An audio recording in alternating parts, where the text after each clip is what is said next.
Monday, Monday.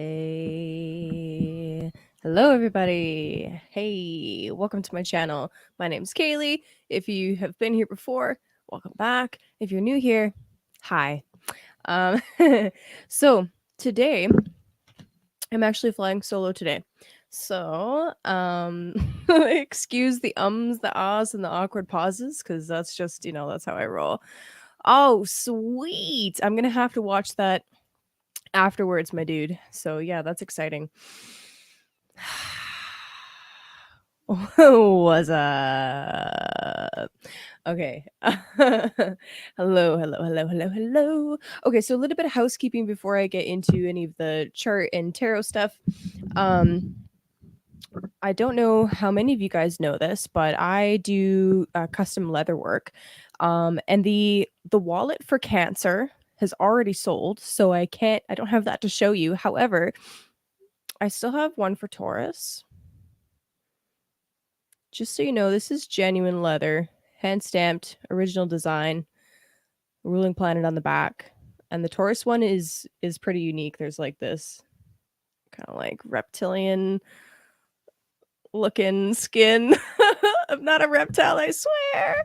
And I also still have the Gemini one. So both of these are still available. Let me know if you're interested. And this one is different from the Taurus one. It's got a smooth black instead of the reptilian looking one. Anyway, drop me a line on Telegram or an email if either of those call to you, or you know someone that would really enjoy a genuine leather wallet. I mean, I still carry a wallet, but like I'm so earth centered. Anyway, that is really exciting. That's really cool. So that's really awesome. Hi Regan. Hello. Can you guys feel that Aries energy? It's insane. Also, if you can hear the noises outside, let me know and I can close the window. Okay. Other housekeeping items. So as summer is here now and I am growing food, we're coming into a really busy time of year. So I may end up going down to every second week. We'll see how it goes. But yeah, just so you guys know. Also, I am still going to do personal readings after I'm done going through the signs. So if you're interested in that, hit me up. And is there anything else that I need to say? I don't think so. All right, let's get into it. So tomorrow is our new moon in Cancer. There's a lot to like about this new moon, and there's a lot to be a little bit nervous about.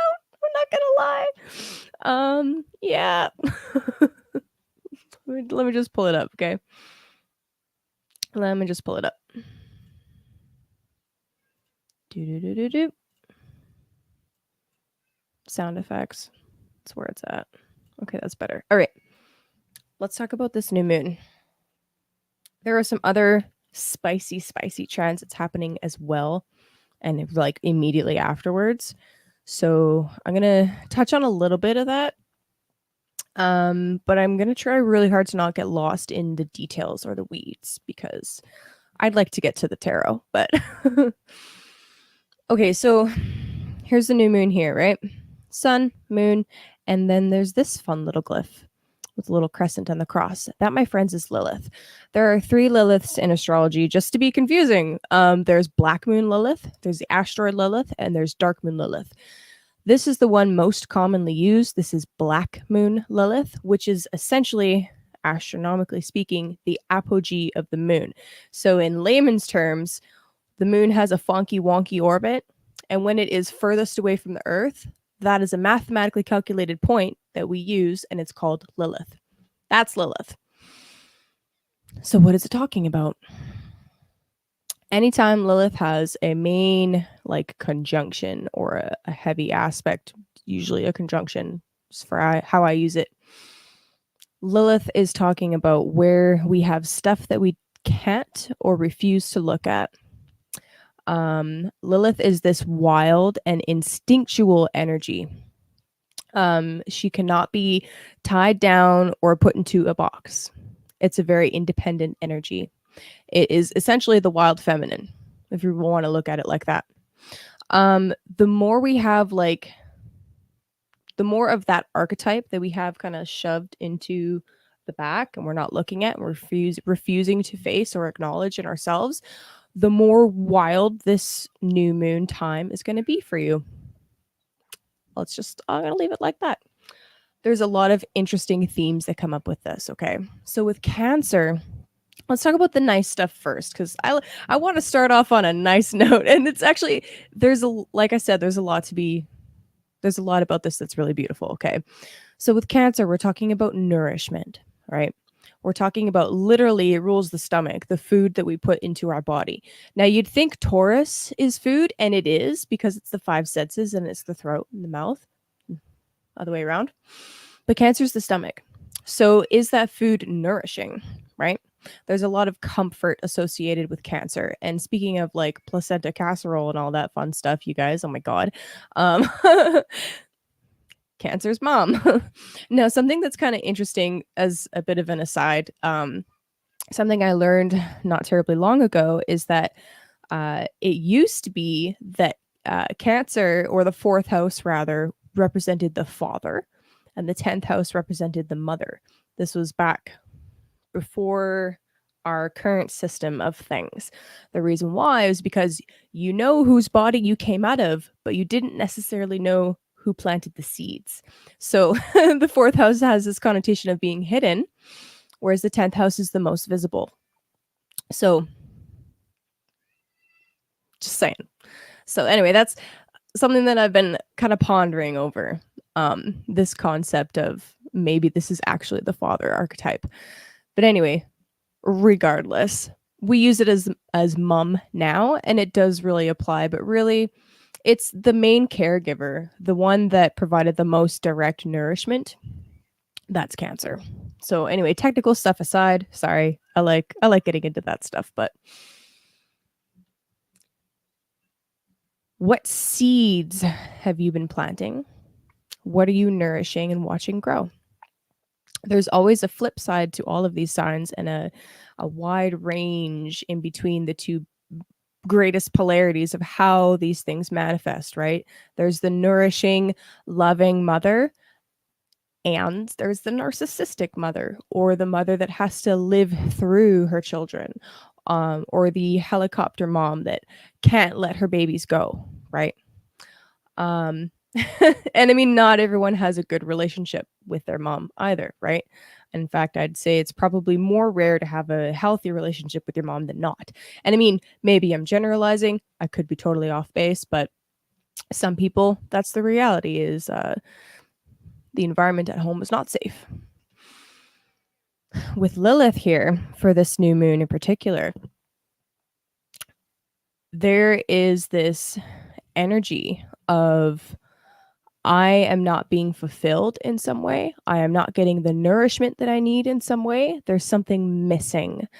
This can be an opportunity for us to heal some really deep emotional wounds around our relationship with the mother, our mother, children, right? Also our relationship with food, specifically like, are the things that we're putting in our body, or even feeding our mind, our soul, our spirit, our energetic body with, are they actually nutritionally dense, or are they junk, right? And with Lilith, because it's this kind of emptiness, that could very well be like a trigger topic that comes up for some people. You know, if there's something going on emotionally, most people have some kind of coping mechanism. A lot of people go to food. Not everybody, but a lot of people do go to food. So these are things that may come up, and especially with this square to Jupiter in Aries, which I will get to in a moment, this is something that you can look at. I actually just saw in a chat today that somebody is going to try fasting tomorrow. I don't know if they know that there's a new moon or what the themes of this new moon are about, but I'm going to send him this video because I thought that was actually kind of amusing while thinking about the themes of Cancer. I've got a notebook that I didn't bring with me. So unprepared, but good times. Let's talk about the square to Jupiter, okay? This is important, all right? I love you too, Regan. No worries, bud. What's up, Jenny B? Okay, Jupiter. The Jupiter energy in Aries has been nuts. So I want to remind you guys about something, all right? In January 2022, the first public video that I did about astrology, I did on Chance's channel on a Vibrant, and it was my kind of like forecast and look at the year ahead. I talked about Jupiter in Aries and how Jupiter can sometimes represent judges. Do you know where I'm going with this? I know where I'm going with this. Do you know where I'm going with this? I talked about how Aries being the individual and the last 2 years being an absolute shit show as far as individual rights go, you know, our basic freedoms and dignity. I talked about how Jupiter in Aries, on one hand, could bring quite likely some kinetic, fiery, violent stuff. On the other hand, could be things like judges, or other leaders standing up for and fighting for the individual.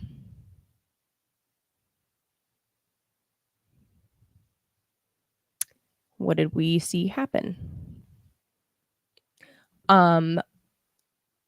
Some really interesting things just went down, didn't they? From my poor understanding about the Roe v. Wade stuff, what I do understand about it, which is very little. I am Canadian, so I'm trying to wrap my mind around this, but what I do understand about it right now is that what actually happened was a restoration of the individual state's ability to decide on something rather than the federal. So that, in context of Jupiter in Aries and the individual and everything that I just mentioned, is really interesting to think about. Some other things that this could really be indicating, sorry, I didn't even finish that thought. This could be a lot of angry fucking moms, okay? Think about this for a minute. You've got this mother energy, and you've got this fiery, not in my backyard kind of energy. Whoa. We've got these deep, intense feelings with Cancer, this sensitivity, this vulnerability. And then we've got this fiery individualist, well, I'm going to do it my way anyway. Or my body, my choice. I mean, when it comes to any topic, whether that's in the context of babies, or whether that's in the context of medical experiments, or whether that's in the context of property ownership or anything like that, these are the things that are bound to come up, especially over the next 6 months as these seeds have been planted. And I'm really curious to see how that's going to actually play out, because there's a lot of willpower with Aries, a lot of courage, a lot of hero mode, and a lot of, how do I get my needs filled? So these are some themes that we're already seeing come up. So I'm curious how that's going to play out. Where else is it going with this? Ooh. Any ideas from the chat? Nobody. Okay, that's fine. Some other things that we could see with this, okay?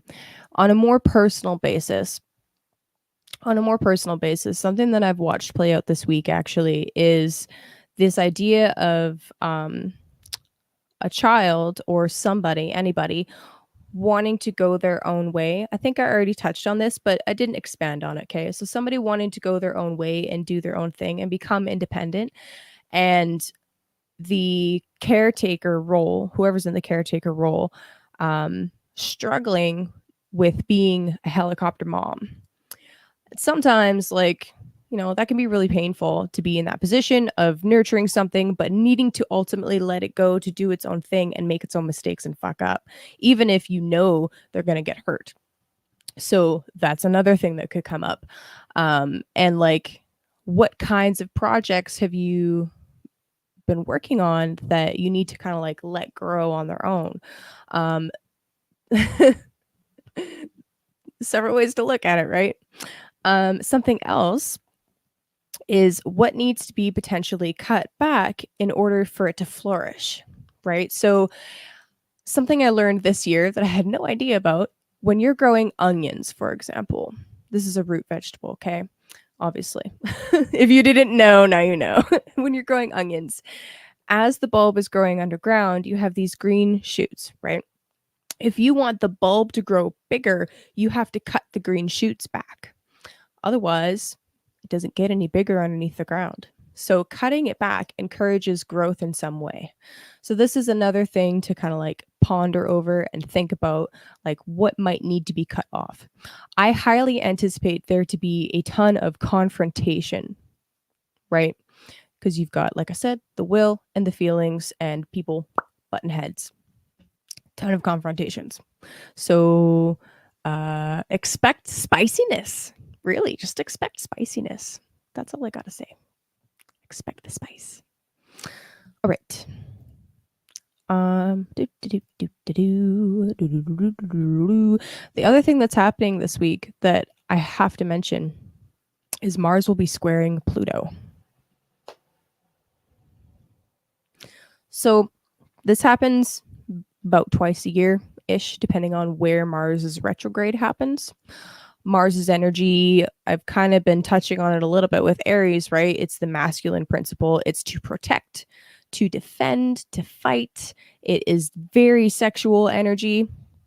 And then with the square to Pluto, this is a very big challenge coming up. Now, I probably don't have to remind you about this, but we are going through the Pluto return of the United States of America. This is a big deal. It's not a little deal. This is like a boss battle, okay? This is the individual's will, Aries, coming up against the established structure's will. Mars versus Aries. That's intense, man. While the moon is opposite, like, oh my God. Expect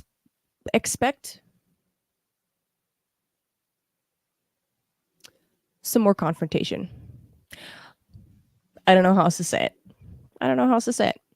The positive thing about these types of confrontations is that whatever ends up happening, whether it's something potentially violent, potentially bloody, whether it's way less extreme and it's just, facing some demon inside of yourself, literally or figuratively, I don't know, or whether it's just having to talk about something that's coming up, some intense emotion that's coming up in the context of relationships, whatever ends up happening, ultimately it's meant to inspire growth.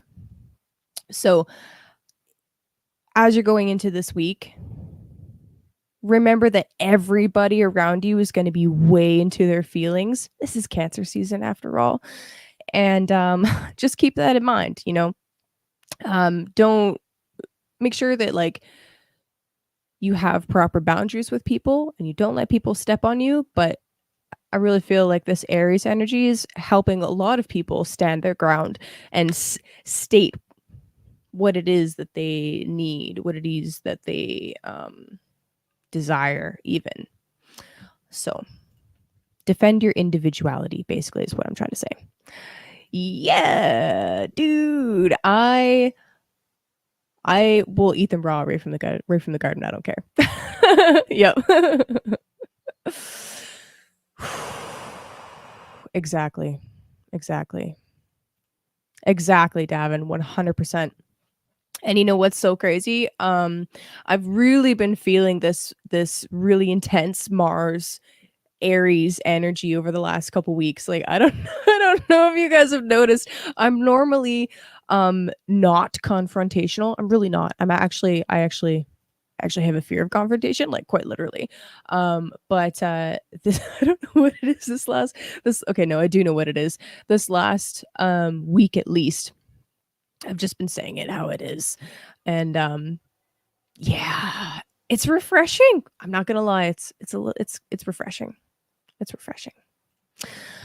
Okay. So those are the two main big things that are happening this week. Yeah, just prepare to defend your individuality. You know what I mean? That's really what it is. Oh, I almost forgot. So one other really big theme with Cancer is nationalism, patriotism. Right? July 4th, patriotism. It's the homeland. It's the motherland or the fatherland, whatever. And like I said, and like you know, Aries is a martial energy. So this could very well be indicative of people wanting to defend their homeland. However, that shows up for people. So sorry it's not a lighter transit week. I mean, I don't know what to say, you guys. It's like I don't control the stars, you know. I'm it's not my job to sugarcoat things. It's my job to show you what I see and tell you how I see it. And that's where we're at. That's where we're at. It's an interesting week, but if you take advantage of this energy and you really stand in your power as an individual, as a I don't even want to use the word sovereign, but as a sovereign individual, if you stand in your power, this is a powerful week. If you acquiesce, it's not going to be a good week for you. Okay, so that's what it is. Good times. Okay, my friends. Let's see what this week is going to bring. Let's see actually. There was something really beautiful about this new moon that I wanted to touch on briefly. Sorry. There's a really nice trine. Right. Okay, so Jupiter is making this fantastic sextile to Venus. So okay. So the best way to deal with this energy is quite literally to talk about it. Venus is in Gemini, and Venus, as you know, is very indicative of relationships, of beauty and art. The softer and sugar and spice things of life, right? Venus in Gemini loves to talk. So take advantage of that. Take advantage of that and express how you're feeling, hopefully before you blow up. You know, that's mostly to myself, by the way, because I've got some pretty intense. I have some pretty intense aspects in my chart.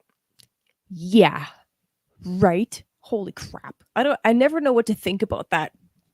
But then again, I see these whiteouts aligning with really intense moments, and I'm like, oh, was that what was happening? Yeah. So anyway, I wish you guys a passionate and lovely week. That's it. I'm out. Just kidding. Okay. Now that we've got the uncomfortable shit out of the way, let's start Giggle Tarot. I'm gonna start with Pisces. Actually, no, I'm changing it up. I'm gonna fuck with my head. Okay, we're starting with Cancer. Oh great. Okay. Cancer. First of all, happy birthday. Happy birthday, Cancer. You made it. You made it through the year. Good job. Seriously though, a lot of people didn't. So congratulations on being here. Good job.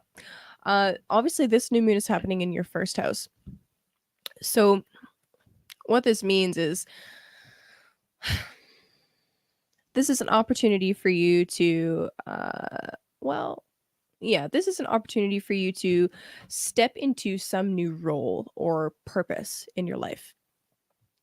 When I think about new moon in the first house, I definitely think about, is there something new that you want to change up about yourself? Also, with the square to Jupiter, what I'm thinking, okay, since Aries is your 10th house, the house of the public, really. Sometimes career, sometimes it's your reputation. With Jupiter there, you're being asked to expand in that direction. So this could be really like stepping into some kind of leadership role. And it could even be that you're being encouraged or aggravated or, you know, somebody is kind of like lighting a fire under your ass and asking you to step into this leadership role. Or maybe not. It could be that this inspiration is coming from within. This inspiration could be coming from really any kind of area. It's just that the only issue with a Jupiter square really is excess. And I mean, as long as you channel that in a good way and don't take on more than you can chew, you'll be fine. So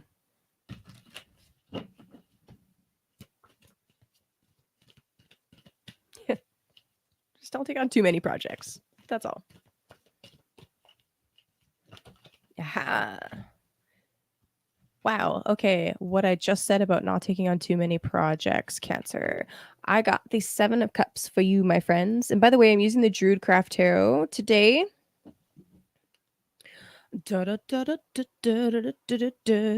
Oh, there's a few Cancer suns that I know of.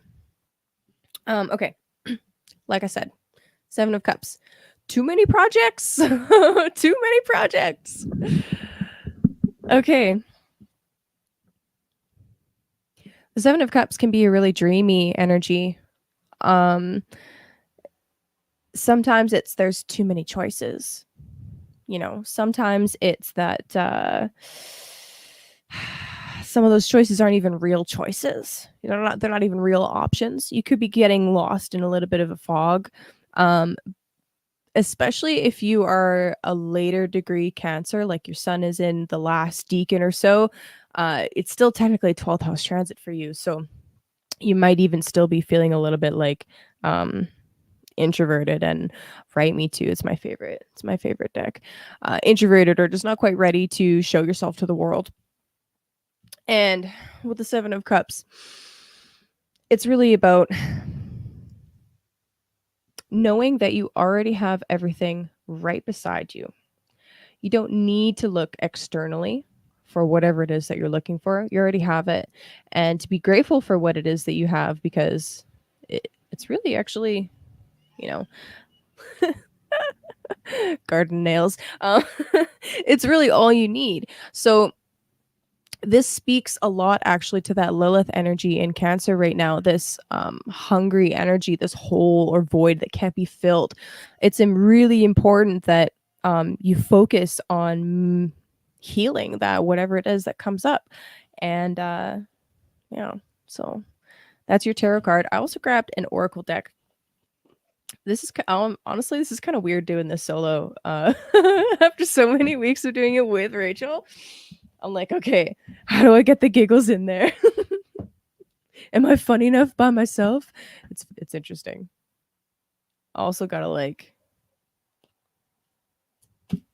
do more talking. But anyway, a soul's journey lesson card. I grabbed this one specifically because with Cancer, we're talking about the moon. And they say that the moon is soul. They say the circle is spirit, the crescent is soul. How does that land for you guys? What do you think about that?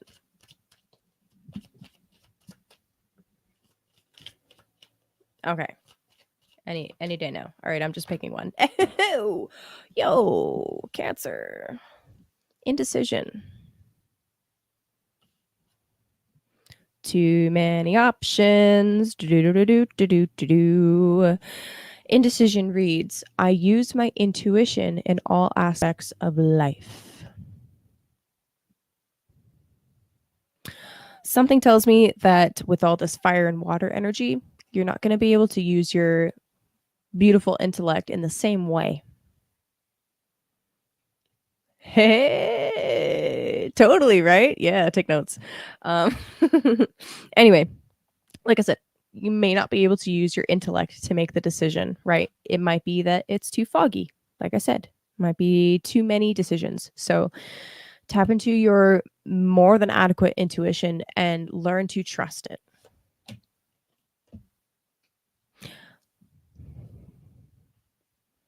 Davin, were you born during the day or the night? I forget. I don't remember. Gemini, Gemini, Gemini.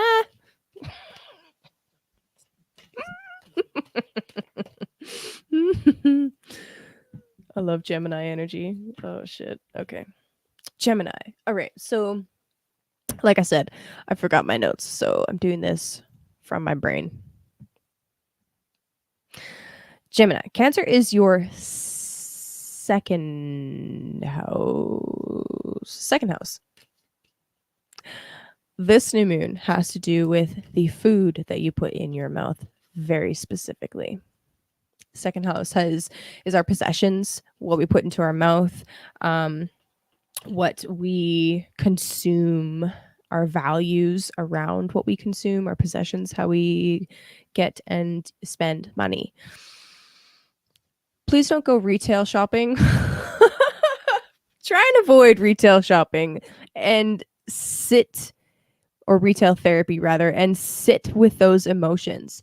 Especially if you are a person that naturally comforts yourself by buying things. See if you can't alter that a little bit and spend a little bit more time sitting with those emotions or talking it out with a friend, even, especially with Venus in your sign. That's really beautiful, actually, Venus being in your sign. You could actually find yourself mediating for people a lot this week. So, be open to that if it comes up, because there's a lot of really, really intense emotions going on. So yeah, that would be interesting. The square to Jupiter, that's coming from your 11th house. So there's something about the longer term goals and wishes and dreams that you have that you might need, or you might be seeing the realities of how much you're actually going to need to save up. So now that you've got that goal, now that you've got that idea and Jupiter's inspired something in you, now is the time to really sit down and be like, okay, because of this new moon, this is the perfect time to be like, all right, what am I spending my money on? And how can I budget this correctly so that I can actually achieve that goal? It might feel like it's an impossible dream, but it's not. It's not. It's doable. You just have to, control yourself a little bit. Okay, I said that, and then I got like 10 cards. Gemini, relax. Jesus.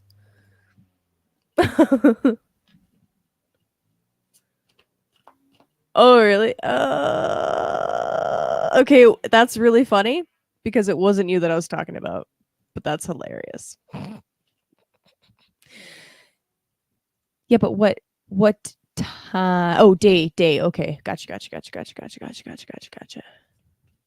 I asked because I'm learning about sect, SECT, where.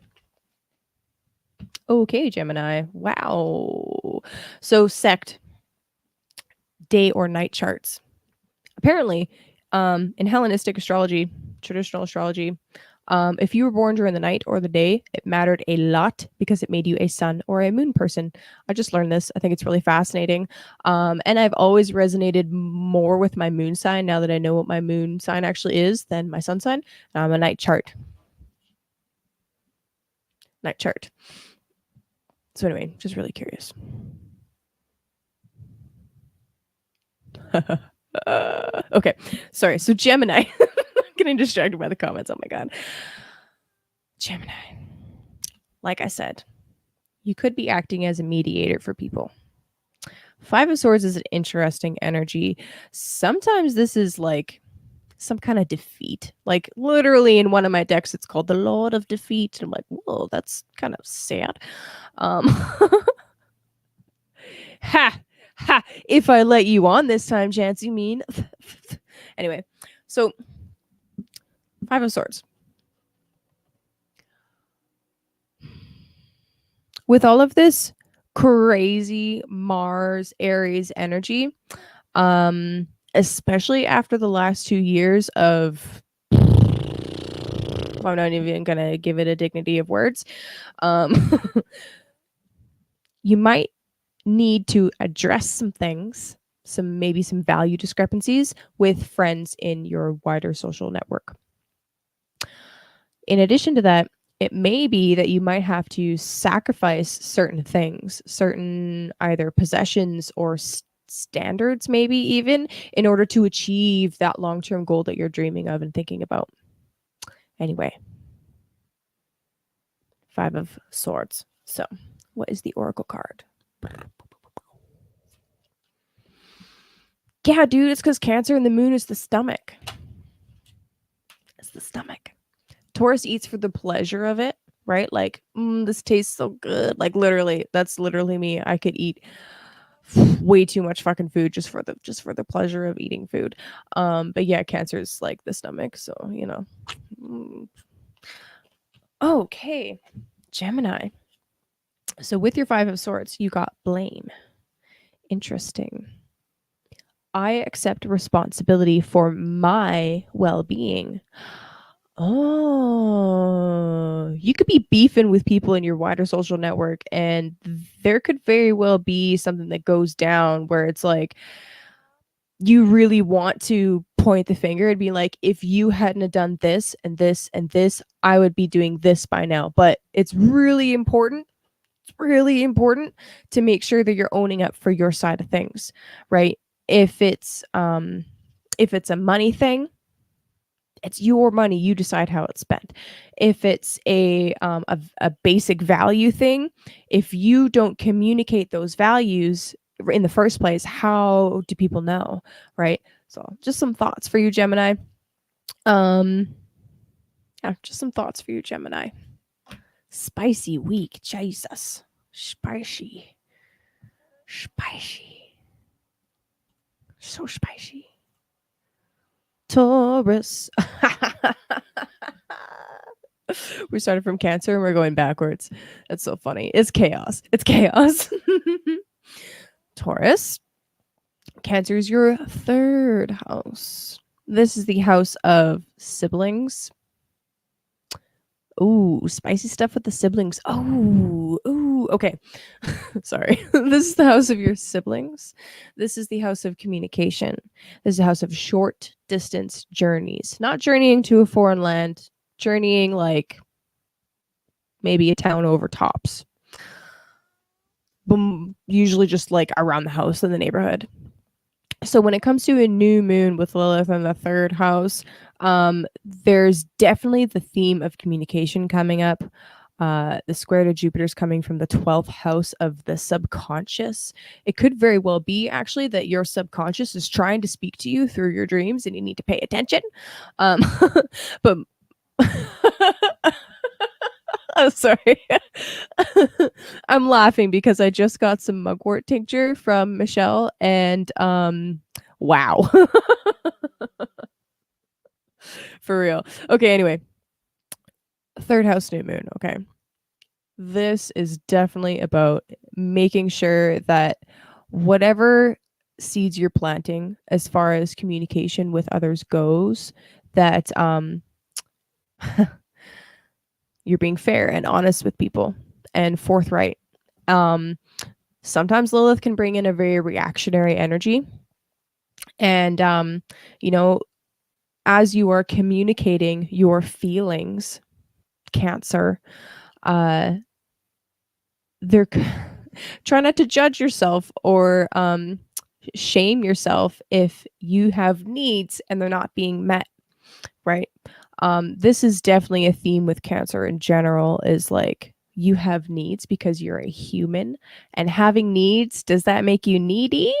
I mean, technically, yeah. So, but we have this idea in this crazy ass culture of ours that that's a bad thing.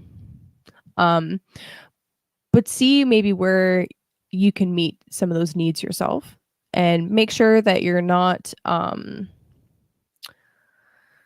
how do I want to say this? Make sure that you are not trying to pull too much from other people. Does that make sense? You know, just don't go overboard with it. That's what I'm trying to say. Thanks, buddy. I appreciate that. Okay. Card for Taurus. Taurus. I'm just channeling my best peace dealer. I'm like, what would he do right now? Sing. Okay. Taurus, you got the Four of Swords. So take a chill pill. Fucking relax a little bit. Okay. It could very well be that as things are coming up this week, because the square from Jupiter is coming from your 12th house, these are subconscious things being triggered. All right. And it could come out in your speech. So as things are heating up, as it's getting a little spicy, try to take this guy's posture a little bit. Just sit with it. Maybe don't spew it all out right away. Just be like, okay, I'm feeling a little spicy. I'm feeling a little extra hot saucy. And maybe I should just like remove myself from the situation for even 5 minutes. And that could be enough time. That could be enough time to realize, oh, hey, I'm actually just triggered right now, or whatever the case may be. I talk about that a lot because I personally deal with that. So, you know, I'm assuming you're here because you relate with me in some way.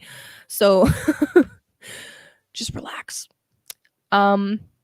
With Jupiter transiting through the 12th house, this would be a fantastic time to specifically work on dream journals, on meditation. If you've ever wanted to do like some like shamanic meditation specifically, this would be fucking fantastic for that. Jupiter generally is a very like protective force, and he's just trying to bring you the wisdom of that house. So with that in the 12th house, you know, take advantage of that. Take advantage of it.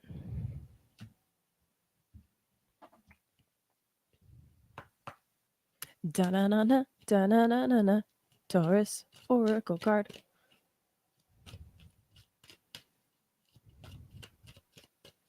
I'm just gonna sing this whole time.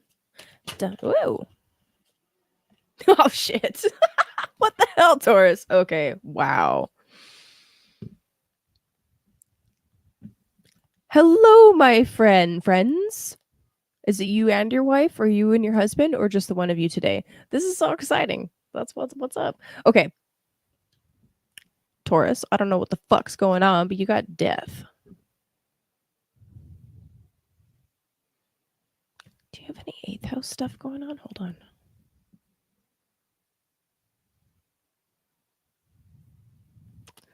Oh, Jupiter is the 8th house ruler in the 12th. Okay. Wow. Interesting.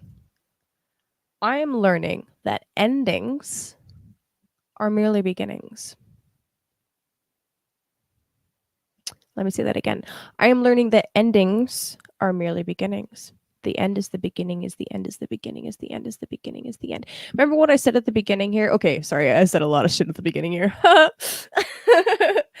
The circle is spirit. The crescent is soul. The circle is spirit because the end is the beginning, is the end is the beginning. Take that for what you will. Anyway, Taurus,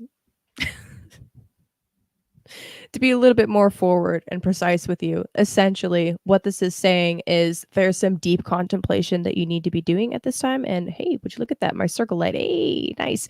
There's some deep contemplation that you need to be doing. This is, dude, word. Thanks, buddy. Yeah, you should see my transit chart. It's crazy. As you're doing these contemplations, as Jupiter's going through your 12th house, he is bringing, she, whatever, is bringing the wisdom of the 8th house to your subconscious. Okay. So there's actually a lot going on here. And in order to process it, it's really necessary to integrate it. Right. So take your time. That's also what the Four of Swords is referring. Take your time. Don't rush. Don't rush. Okay. There's a grieving process that comes with any kind of ending, right? Any kind of ending, whether it's a relationship, whether it's a friendship, whether it's a phase of your life, whether it's who you thought you were, right? Or what you thought something was. Like, I remember learning about some various conspiracy theories for the first time. There's a huge grieving process that goes along with that disillusionment. Wow. Take your time. And I mean, Taurus, really? Do I have to tell you that? But like, seriously.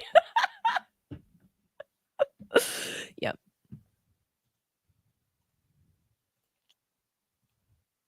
Aries, Aries. Do. Aries. How's Jupiter in your sign? How you liking that? Yeah. So this new moon for you is the 4th house, right? Cancer is your 4th house. Whole sign houses, by the way, in case you didn't catch that. Basically, everything that I said at the beginning applies to you. Because the 4th house is your hidden and deeper emotions, this is a highly emotional transit. I'm not going to mince words. This is an emotional transit. With Lilith being there, remember that this is a wild, untamable, highly reactive, hungry energy. Okay? Keep that in mind as the week is progressing, as this month is progressing. There will be things that come up on a deeper level that are hidden that we won't really be privy to because they're hidden, they're internal. That Lilith is giving you the opportunity to heal, to integrate. Okay. The square to Jupiter, that's obviously coming from your 1st house. Seriously, I would love to know how you're doing with Jupiter in your 1st house. It's kind of exciting, right? Jupiter going through the 1st house is helping you establish yourself. It's helping you establish yourself, your individuality. This square can really play out for you like, this is the direction that I want to go in, and I'm fucking stoked about it. The fire, the passionate fire is burning, and like, yeah, let's take action, baby. But like, then there's your comfort zone. And in order to do this thing, you have to expand outside of your comfort zone. And you have to be comfortable with that. See what I did there? Get comfortable with being uncomfortable.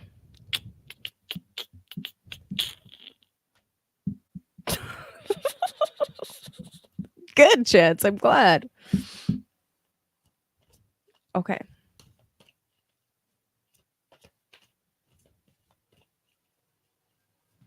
Whoa. Yo. Chance is all like, I eat emotional transits for breakfast. And then he gets 2 cups cards. Okay. Interesting. I'm just making Aries wait a little bit. I'm like, okay, sorry. So you got, sorry, Aries. You got the Two of Cups and the Princess of Cups. That's a lot of cups. That's a lot of cups.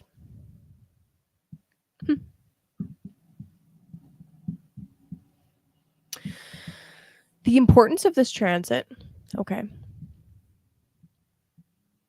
The importance of this transit for you is about making sure that you have a solid foundation emotionally. How dare you? Just clowning. Just clowning. This is about making sure that when you go to enter a partnership, that you have healed the mother wound. All this placenta casserole talk, okay? That's a lot of cups. Shut up. All this, the princess is more than an ace, okay? All this placenta casserole talk. How are you with your relationship with your physical mother? And I mean, if that's an impossible situation, that's fine. You don't need to approach that if it's not emotionally safe. But how are you with your relationship with that mother inside, right? With the feminine. How's it going? How's your anima or animus? But otherwise, this is really beautiful. This is really beautiful. So I would say in general, go for it. Whatever it is, just go for it.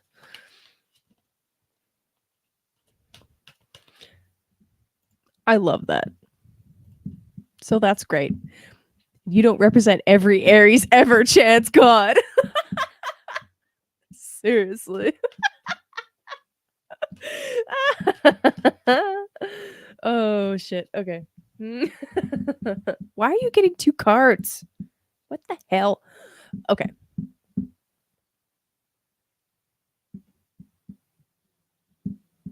These cards reflect the tarot cards in a really weird way. I wasn't expecting this. Yeah, so you got love and loneliness.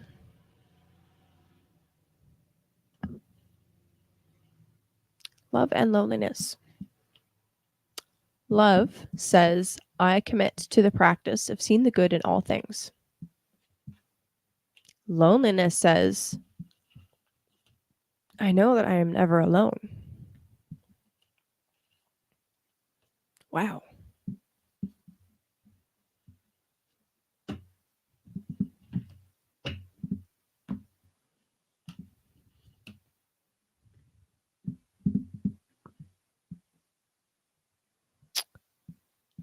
I commit to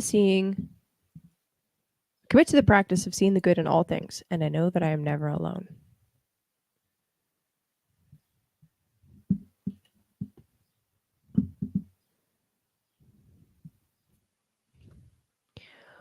Whatever beautiful stuff you got going on, cherish every moment of it, because you're never really alone. Even when you're not in the presence of this second cup, you're never alone. And this new moon Lilith conjunction, I got chills fucking everywhere, by the way. Woo! This new moon Lilith conjunction, this is going to help teach you how to nourish that internal cup, okay? If you don't know already. And if you do know, well, maybe there's something a little more that you could be doing. Or just sitting with it, allowing it to be. Beautiful. Damn.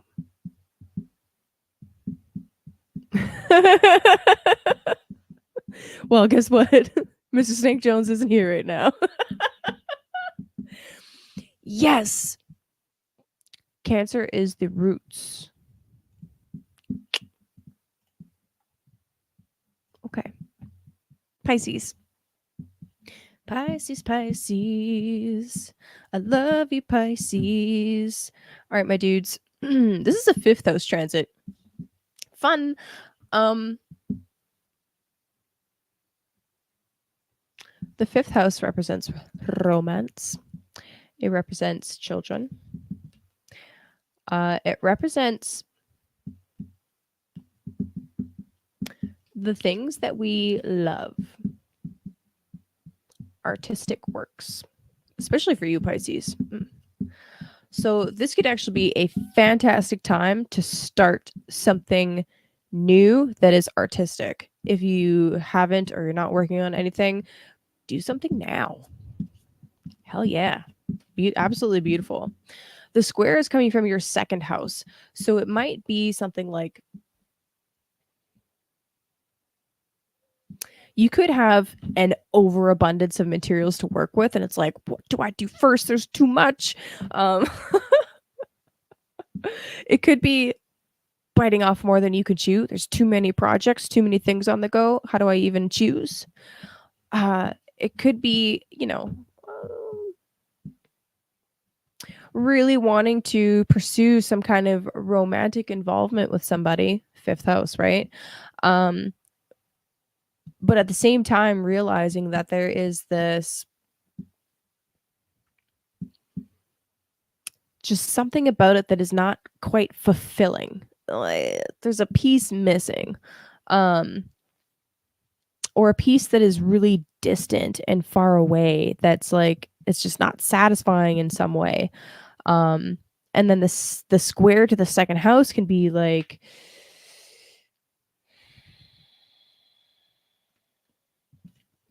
see, I wish I had my notes. The square to the second house could be like, well, actually, it could be this thing isn't quite satisfying or it's too much to bear. So Jupiter in the second house can be overeating, or overspending, like spending way too much on art supplies, for example. That's a really easy example, but that could be it. Or if you are someone that has children, it could be spending way too much on, or way more than you expected, not even too much. That might not be the right verbiage, but way more than you expected to do,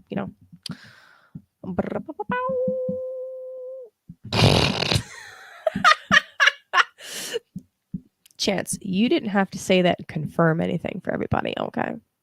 Yeah. Hello, Gabriel. Oh, dude, I forgot you had Chiron in Cancer. That's right. That's right.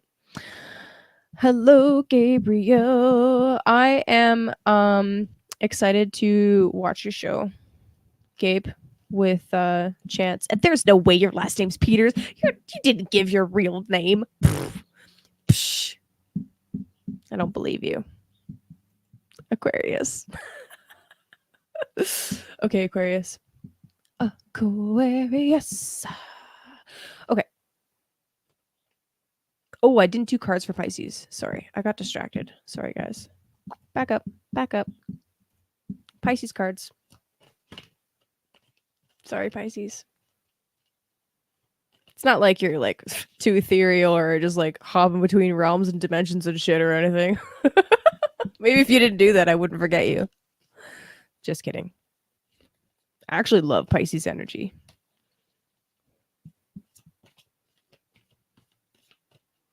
Da, da, da. Da, na, na, na, na, na. Whoa, there it is.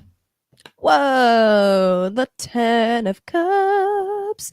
See, this is all of, oh my God, garden fingers. I'm actually a garden gnome, just so you know. This is all of the paints that you've got lined up, ready to go. Okay, but there's also like children here, so you got to like take care of them at the same time. And it's a lot right now, but like there's 10 in the chat right now. That's beautiful. 10, loving it.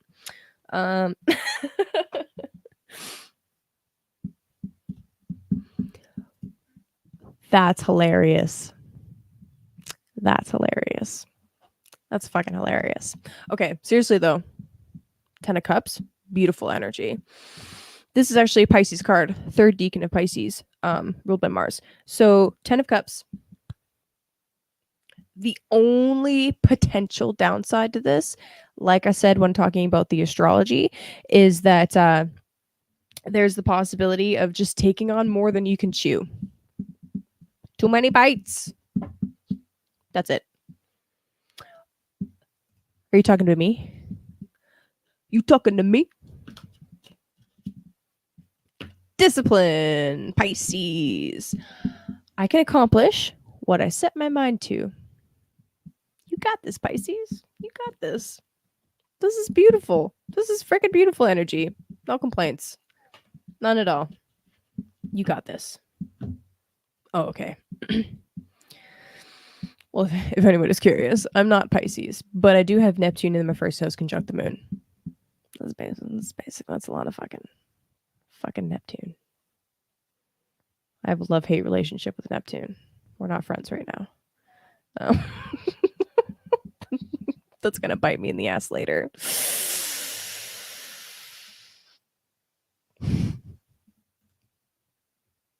Why? Just why? Okay. I'm just making sure my deck is good to go before I move to Aquarius. Sorry. Have you guys ever see Despicable Me? I love that movie. Love that movie. Every time I start making annoying noises,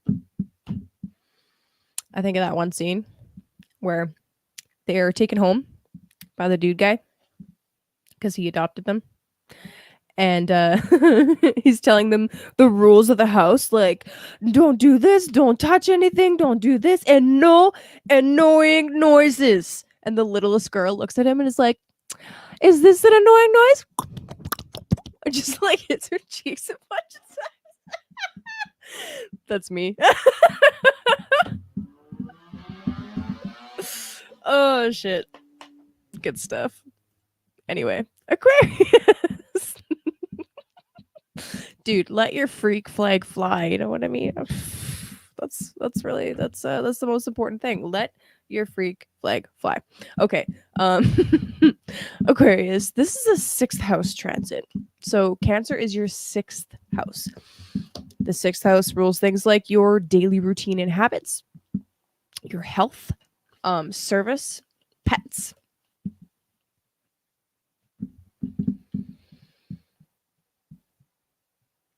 Be cautious about your health at this time. Okay. And that's all I can say because I'm not qualified to really talk about that. But yeah. Just be extra mindful. And you know what you could do? Because this is a new moon that we're talking about, if there is anything going on that you are unhappy with, now would be a fantastic time to start a new routine. Especially with that square to Jupiter and Aries, right? So we have all of this extra fire right now. And it's really not even extra fire. It's just with so long of no major planets in a fire sign, it feels like we have been starved of that fire energy. So it feels like a lot. And it's Jupiter, so it kind of is. Anyway, use that as fuel to go and do. Literally just go and do the thing.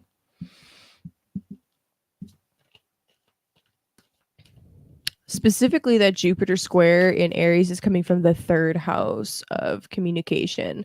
So it could even be like you are starting some kind of new routine with a sibling or with a neighbor. You know, keep it easy and simple on yourself. Like if you're going to start some kind of new routine, having an accountability partner can be really helpful, especially if it's someone that lives really close by, someone that will challenge you and be competitive with you or against you. That is fantastic, really. And for you, Aquarius, I got the Ace of Wands. Yeah.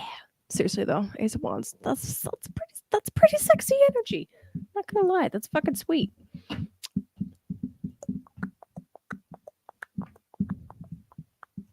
Word.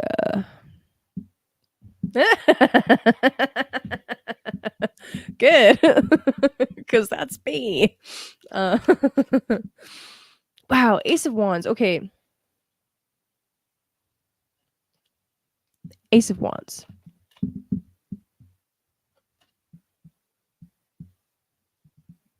Okay, I gotta be honest about what just came out. So with the Ace of Wands, right? This is a very passionate energy. Okay, literally, it's the spark of fire, the initiation of fire, the potential of something very passionate and inspiration sparking off for you. So fuck yeah. The 2 oracle cards that I got. Okay, the first one that I got was actually love. Very interesting for Aquarius. I commit to the practice of seeing the good in all things. And really, this love card is not about like romantic love. It's about love for all of the things, which Aquarius is very well versed in. And the other card that came out was balance. I really love the mandala on this one. It's just really pretty. One day I'll get a better camera. Ha. Ha. Ha. Balance says, I bring a state of perfect harmony into my world, and I do so without judgment.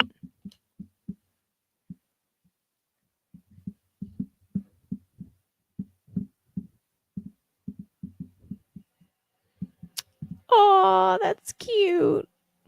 My Aquarius sun and moon brother-in-law just knocked up my sister. Wait, are you allowed to share that? Oh yeah.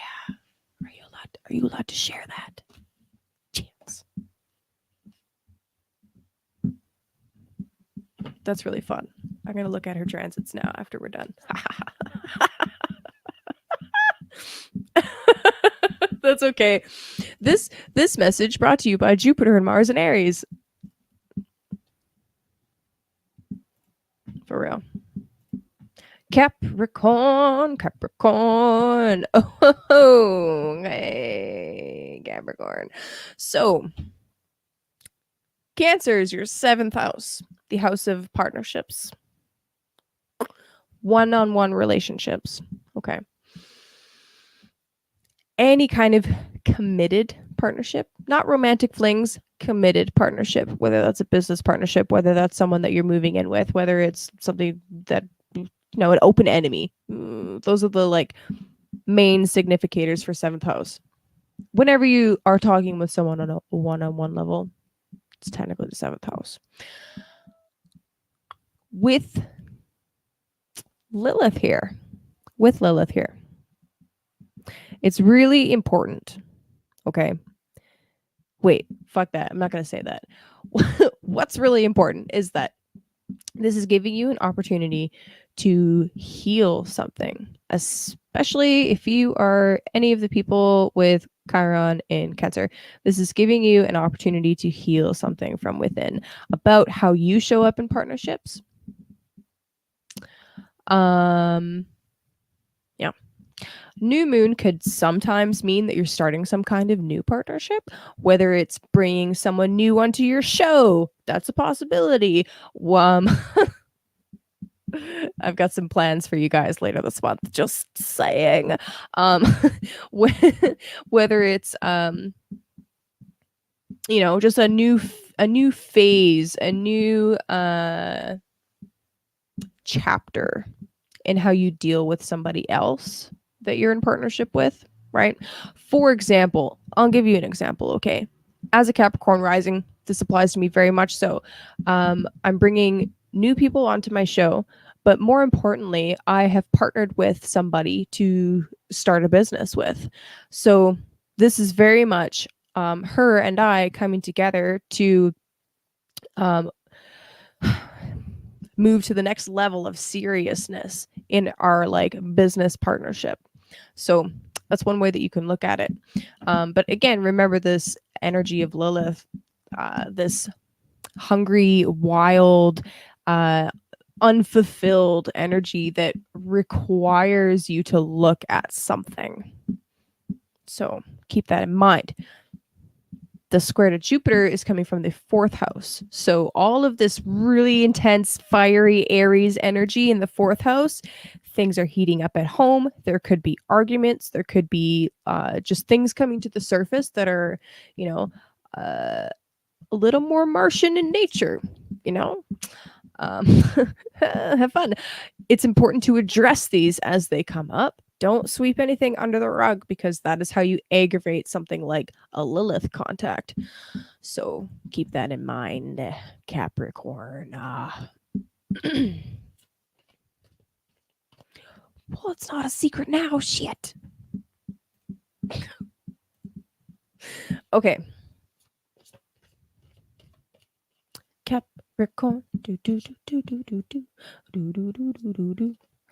Boo, boo.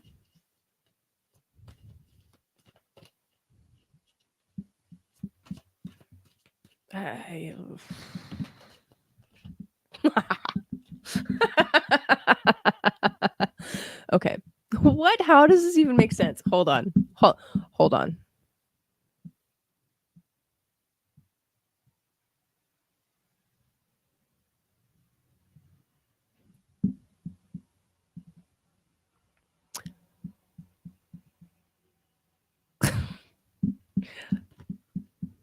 So we got the 10 of Pentacles. And what's really funny about this is I was not expecting a positive card at all.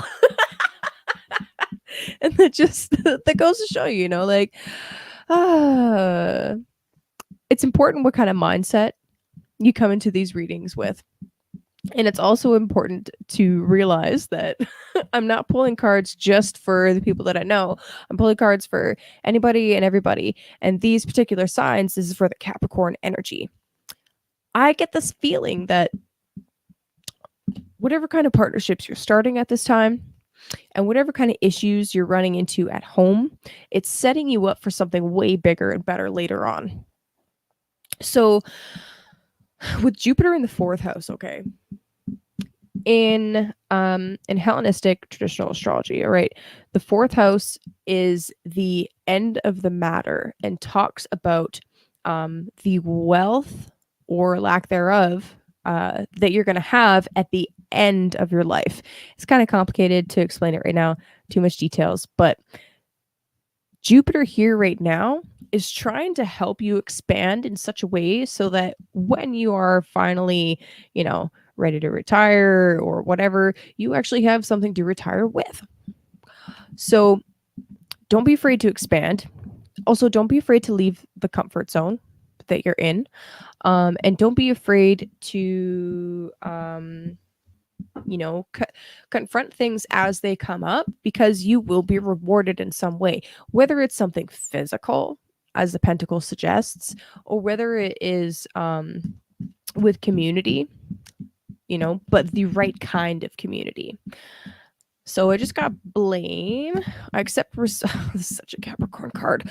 I accept responsibility for my well-being. But I'm going to pull another one because I want to get something different. Da-na-na-na-na. Da-na-na-na-na-na. So okay, not half the deck.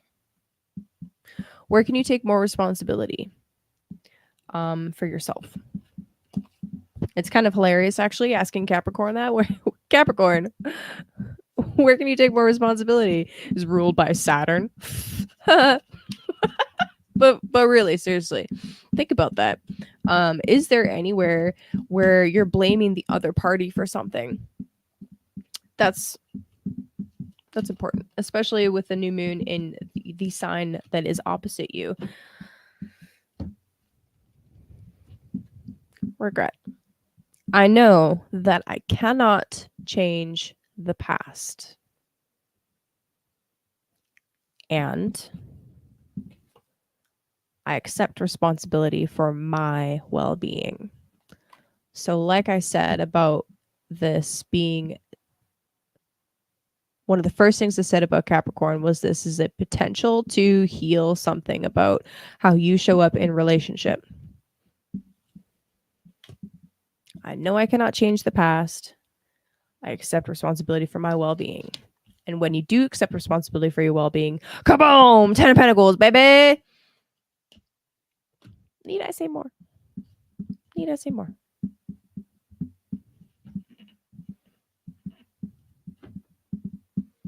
Oh yeah, Cody, I keep forgetting that you've got some of the same signs as me. Capricorn sun, right? Is that correct? And do you know what your rising sign is? Right? The old is shedding. Dude, Pluto moving through Capricorn being at 27, 28 degrees is mind blowing. I can't wait till he's out of my sign, but also I'm nervous about Pluto and Aquarius, guys. I'm nervous about it. But at the same time, like, so excited. I'm so excited. When a slower moving planet, like the outer planets, change signs, it is noticeable. It's very noticeable. For people on an individual level and on a mundane, i.e. global level.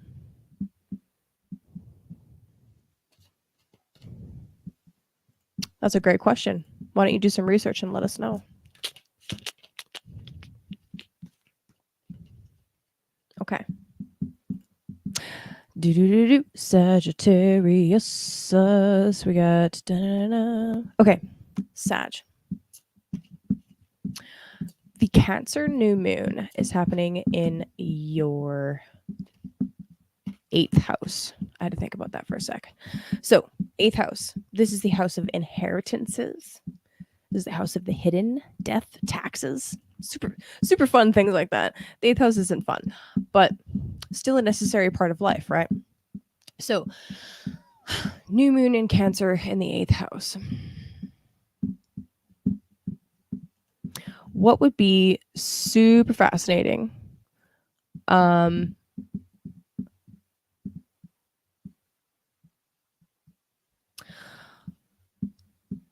you starting a project with somebody that is a joint project? 8th house is also indicative of shared resources. So that's one way that this could play out, where you are beginning to leverage other people's money, beginning to own real estate that you rent out. It could even be something like you are looking to I don't know. That question actually threw me off a little bit. That's a great question. And I can't answer it right now because I'm busy. But anyway, Sagittarius, 8th house, new moon. This is a transformation. This is a transformational house. Okay. What's important about this is the Lilith conjunction and the fact that this hungry, wild, and instinctual energy is right there on top of the sun and the moon with square to Jupiter. This is a lot of really intense feelings coming to the surface. The 8th house can be associated with purging things as well, getting rid of things. So purging emotions, right? Especially if some really intense ones are triggered by the square with Jupiter, okay? The square to Jupiter is coming from your 5th house of romance, pleasure, artistic expression, right? Children. So an 8th house, 5th house square can play out like, oh, actually, honestly, legal battles over who takes care of what, or who takes care of who when, right? Custody battles. That's what I'm thinking. That's one way this could potentially play out. The other thing that comes to mind with a 5th and 8th house square could be like,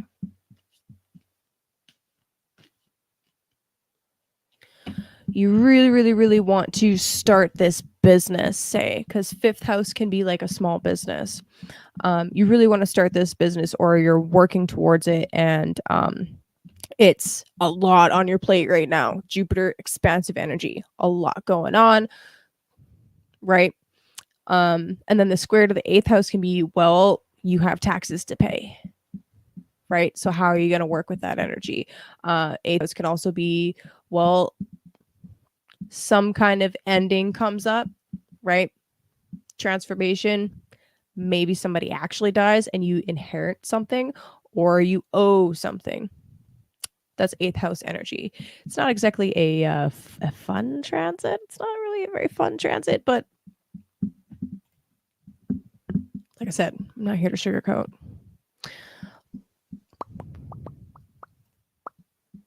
Do do do do do do do do do do do do do do do do. And also, there's no reason why you can't use the names that you are familiar with and comfortable with using. Just saying.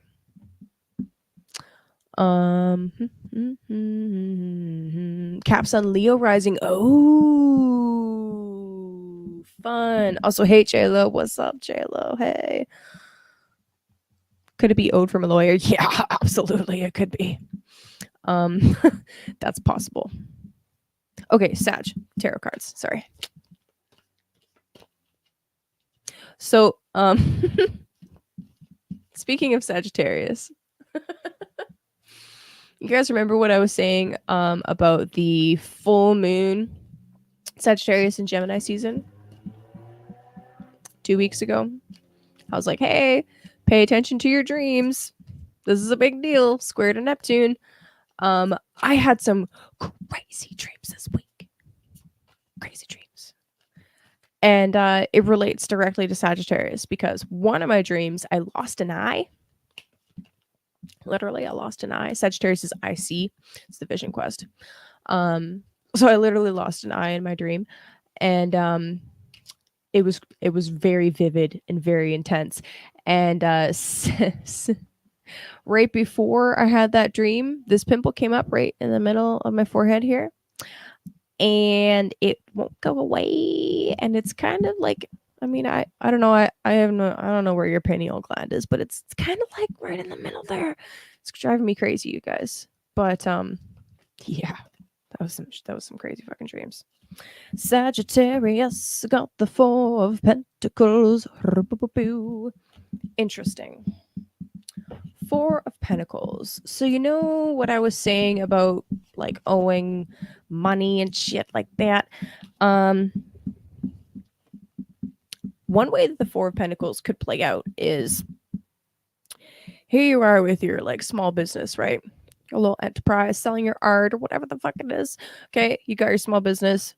Tax man's coming and you're like, I'm not giving that man motherfucking anything. I'm gonna keep it all for myself.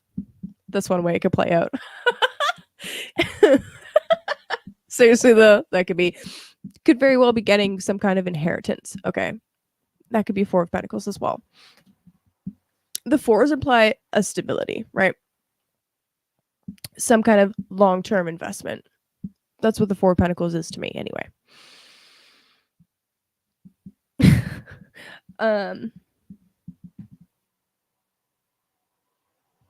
Oh, Davin, I'm glad.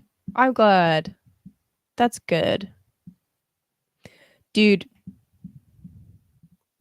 Yeah. Okay, anyway, sorry. Back to what I was talking about. 4 of Pentacles. This is making sure that whatever paperwork you're filling out, if you're filling out paperwork at all, you're doing it in ways that benefit you in the best way possible. That's the 4 of Pentacles. Come on. How do koalas sleep? I don't know. We don't have koalas here.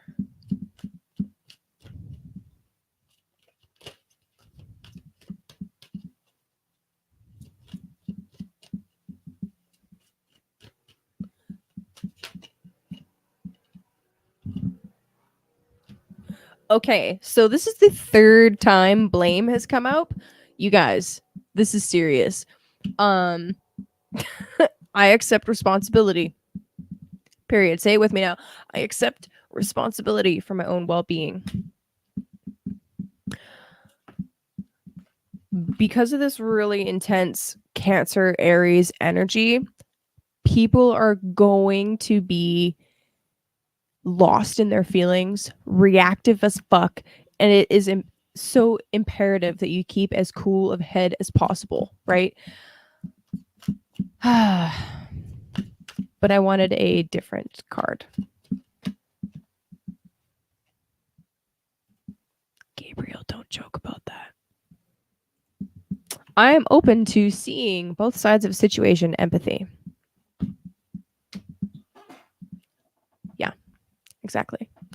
Keep a cool head. Don't point fingers. All right. Own up to your side of things. Try to see both sides of the situation, right? And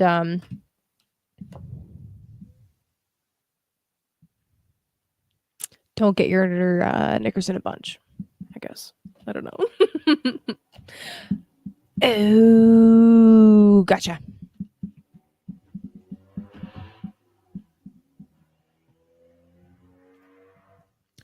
That is pretty weird. You gave birth to twins? What the fuck? That's good. That's funny. Oh man. Seriously though, Gabe. What? No, stay on track. Stay on track. Scorpio. Scorpio. This is a 9th house transit for you. This is kind of cool, actually. So, 9th house talks about publishing something. 9th house talks about higher education, using your intuition. 9th house has a lot to do with the spiritual pilgrimage, right? Going to a foreign land. Maybe you might want to plan something like that. You know what I mean? So, new moon in the 9th house is about all of those themes that I just said, right? I'm not going to repeat them. Don't do that. With Lilith here, this is about if there is some goal that you've had that's been unfulfilled up to this point, or it really feels like you're missing some kind of emotional fulfillment specifically, this could potentially be a direction that you might want to go in, whether that is more education in something, right? Because 9th house is like higher education. And I think of Davin doing courses and graduating courses lately. That's really cool, buddy. Whether it is planning to go on some kind of a retreat or just a trip, basically, in order to scratch that itch. I mean, without seeing anybody's personal charts, I can't recommend yes or no, but that could be something that you're thinking about, right? The square to Jupiter is coming from your 6th house. This is the house of habits, of routine. It feels like the last every single time I've done this, there's been a square to talk about. I'm sick of talking about squares. I'm so sick of them. Anyway, the Jupiter square. Okay. It could be something that is related to your health or to your work that makes you decide that you need to go on this retreat. Now, I say health or work because 6th house has a lot to do with your service to others, right? It used to be quite literally the house of servants. So we don't really have servants anymore. So it has to be reinterpreted. I like throwing in little fun facts like that. Take some time to consider what that could mean for you. And let me know. Because I'm curious. I'm always curious. I like updates. Scorpio.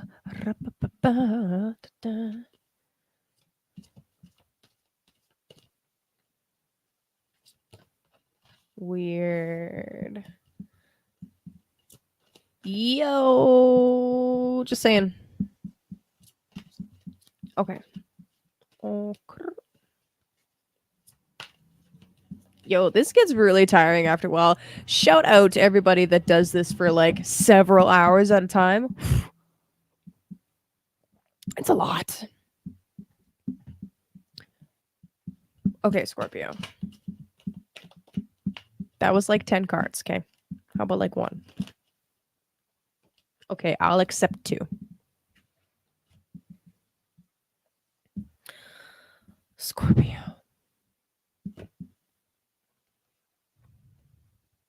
You got the Lovers and the Star. What? Okay.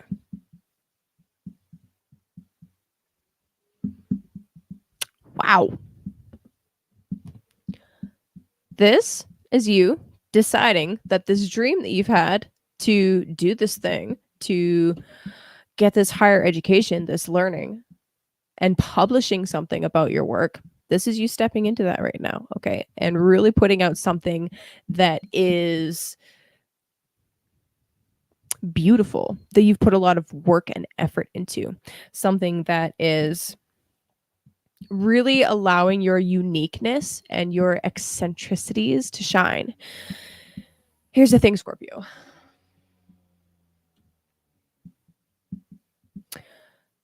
Scorpio doesn't have to be about secrets. It's actually that society can't handle Scorpio energy right now because we suppress. We suppress so fucking much. We suppress our urges. We suppress our instincts. I feel like that's what the Lovers is talking about. And because we suppress it, we shun people that I saw you, buddy. I got to finish my transmission. Because we suppress this within ourselves, we can't handle it when we see it outside of ourselves. So when people have strong Scorpio placements, Scorpio rising, Pluto in Scorpio, Sun, Moon in Scorpio, Venus in Scorpio, Scorpio on an angle, we tend to not want to,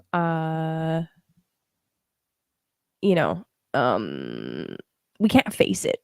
So Scorpio has to hide themselves, right? And that's not fair.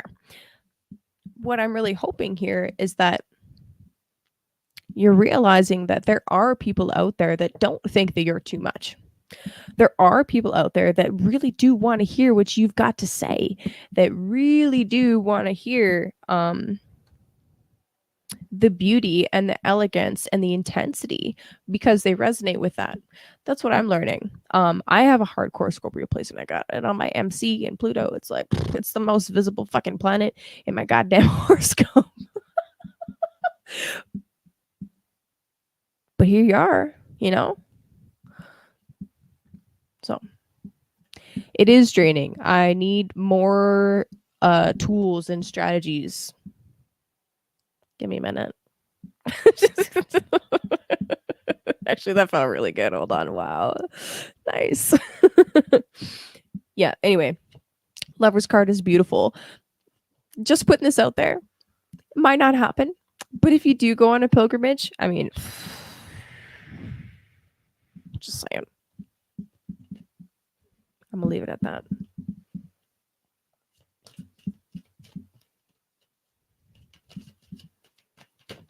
Unicorn crystal therapy. Word. Hey, that felt great. Okay. Okay, that was a lot of cards. Scorpio. 1. Okay, 1, please. That's a lot.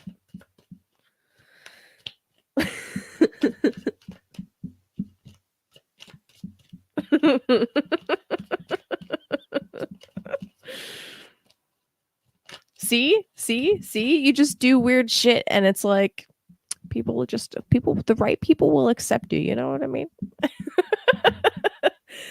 Patience, Scorpio, patience. I accept that everything happens in divine order. So, if this 9th house project that I'm talking about is not taking off right now, patience. It'll happen when it's meant to happen. So keep building. You all got it.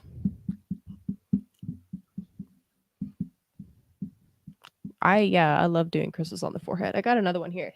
This one's one of my favorites. This is called green kyanite. There's blue kyanite and there's green kyanite. This is one of my favorites. I love it. It hangs out with me quite often. Libra. Masters of the universe. I don't know why that just popped into my head. Libra. Okay, Libra. Cardinal sign, square of doom. Coming at you. Just kidding. Cancer's your 10th house, Libra. So this is a new cycle beginning in the area of your career, your public performance. With Lilith here, this can actually, okay, Lilith transiting through the 10th house with this new moon here, this can be very helpful for giving you a hungry energy to help you succeed. Just be very careful that whatever hole it is that you're filling with the appropriate things. You know what I mean? That's basically the main message with this whole Lilith new moon thing. The square from Jupiter is coming from your seventh house. Seventh house is partnerships, all that fun jazz. Jupiter going through your seventh is actually really cool, actually. Wow. That could be like meeting the fiery goddess or god of your dreams. Like, seriously. Wow. That could be really fun, actually. Wow, that's fun. Anyway, back on point. Something is likely going to be coming up between you and your partner that has to do with your career. All right. 1st, 7th, 10th. As these things are coming up, whether it is like, I don't know, I can't think of any examples off the top of my head right now, but there's responsibilities that you need to attend to in your career. That's what the new moon is indicating. That's what Lilith is indicating. This is an important area to focus on. With Jupiter, though, Jupiter is asking you to expand at the same time. So taking a more active role in your, stepping up to the plate to be the leader in relationships, while at the same time managing your career, your public persona, your public image. Like I said, with pretty much everybody else, be careful that you're not biting off more than you can chew. And make sure that you're communicating about what challenges are coming up, because this is true for everybody. If you bottle things up and you don't talk about it, resentment builds, and then what happens? Explosions. Explosions.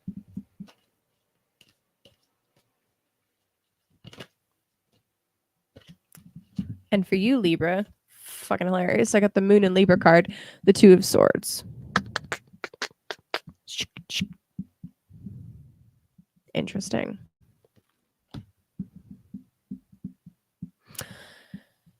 If someone is giving you an ultimatum,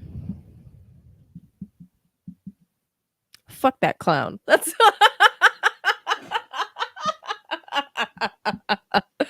seriously though. The Two of Swords could be saying that you need to use your intuition in whatever decision that you're trying to make, right? The Two of Swords is usually some kind of decision or fork in the road, right? Quite literally a fork in the road on the picture, right? But she's blindfolded. So you can weigh your pros and cons. This is such a fucking Libra card. Libra, I love you. You can weigh your pros and cons all you want. You can go through logically how it's going to look if you take either path. But in the end, you must let your heart decide. And I think that's the lesson of Jupiter in the 7th house.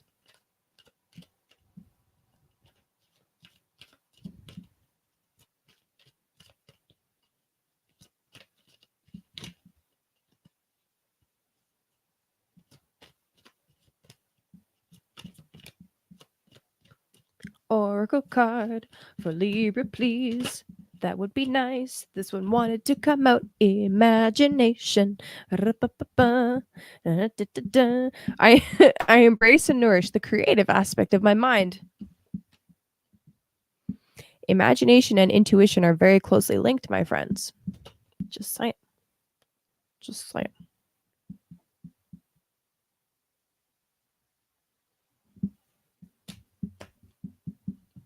Fun. Fun, Virgo.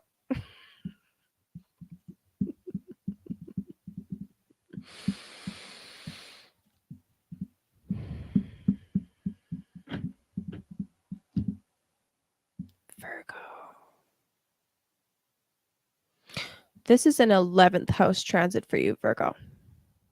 The 11th house is your hopes, your dreams, your long-term goals, your wider social network.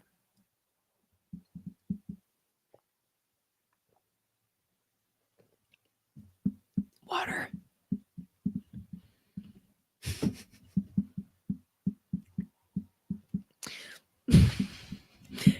You guys remember that movie Independence Day? Never mind. I'm not gonna go into that reference. Yeah. Fuck. Okay. Virgo. So with the 11th house, all right. New moon in the 11th house. This is you realizing that you have got this big dream, this big idea, and it's like, okay, that's what I'm setting my sights on. That's what I want to accomplish. This sounds great. Let's put this motion into plan. Put this plan into motion. I'm getting all fucked up. With the square to Jupiter, though, okay. This square is coming from your 7th, 8th house. Oh, okay.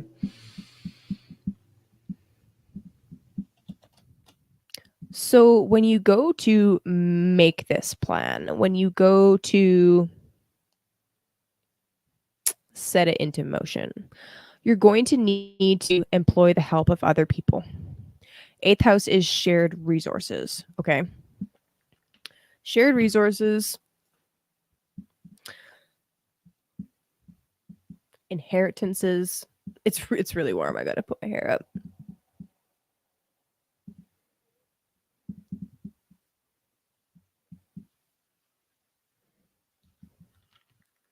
I don't actually need my headphones. I just realized that. Anyway, I'm like, I'm not listening to anybody. Oh my God. Shared resources, inheritances, taxes. Yay. The topics that nobody wants to talk about. It's something about what you're planning. Okay. What your big goal and dream is. Has to do with a sense of shared community and shared values.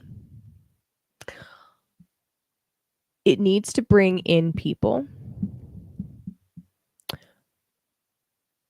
because building something together makes it better, usually. It goes better. You have multiple perspectives coming in. Sometimes you're not going to like those perspectives. A square going on between the 8th and the 11th house can also speak of really deep trust issues being triggered, that makes it really hard to be friends with people, right? So that could also be another theme that's coming up for you, Virgo, right? And if that's the case, my heart goes out to you. Just ensure that you're actually talking to people about when your feelings are hurt. And you'll make it through. You'll be fine. I believe in you. You got this.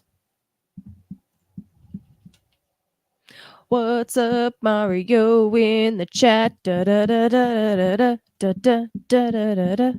Yeah. Sorry. Not sorry. I need to do it is on theme for Cancer season. God damn it. Okay, so what popped into my mind before I pull Virgo's card was the scene with the scientist where they're getting a tour and they're in this like super secret bunker and they're looking at these like alien ships and stuff. They're like, whoa, what's this? And then the alien busts out of the glass and like takes the scientist, wraps his fucking tentacle around his neck, goddamn Cthulhu, pushes him up to the glass and he's like, help me. Anyway, that's what I felt like for a second there.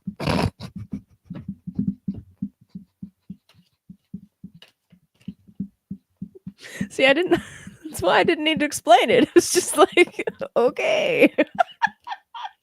That traumatized me as a child. Okay. That scene was fucked up. Hold on. I need a second. Oh, Virgo. Okay. So, Mario, I actually started with Cancer this time. So you'll have to go back to the beginning. Sorry, buddy. But yeah. See, it had nothing to do with anything. It had nothing to do with anything, but it popped in my brain. So anyway, yeah. Fuck, god damn it. I know. What the hell? Yeah. Okay. Virgo tarot. Focus, you guys. Jesus.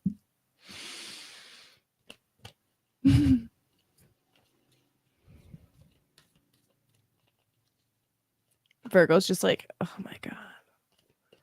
This lady's crazy.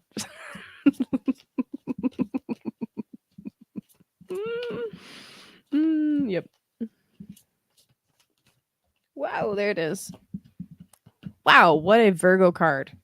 I think this is actually a Virgo card.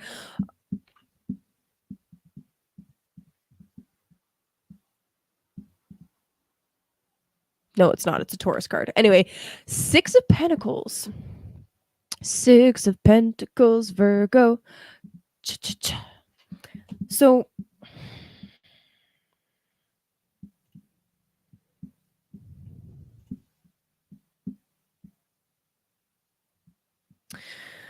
one possibility that I didn't think of with the astrology with the 8th house is that you could actually be getting some kind of inheritance. I mean, obviously not for this isn't for everybody, obviously, but this could be a potential situation.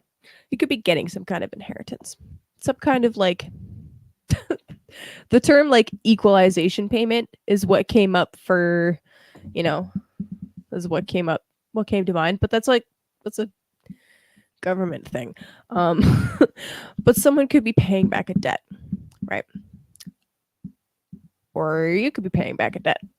But either way, if it is you receiving the money, use that for this long-term goal that you've got, this dream that you've got, this vision that you've got. Okay, that would be my advice here. Mario, did Michelle tell you about my eye dream? Oh yeah. It was wild. Yeah. Dude, what the hell? Blame again? Seriously, you guys. Seriously. Don't be pointing fingers. This is so important. I accept responsibility for my well-being. I accept responsibility for my well-being. For you, Virgo, specifically, because we're highlighting the 11th and the 8th houses, and we're already talking about like, hey, there's like some trust issues coming up here. It's going to be really, really important as things progress over the next couple of weeks and this like really fiery Mars square Pluto goes on, that you're owning your side of whatever happens and then not pointing fingers. Especially if you are already in the thick of a fight. If you're going like this and be like, you did this, you did this, you did this, guess what? It's going to escalate things even more. It's not going to actually help cool anything down. So what do? The proper response, or what I learned in therapy anyway, was when you action, I feeling.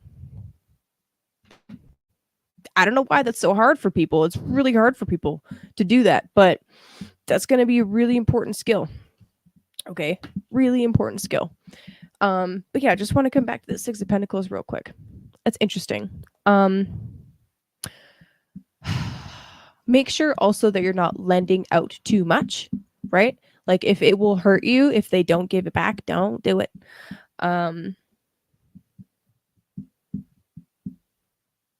Both the 11th and the 8th house, as far as like money goes, they're more about the long game.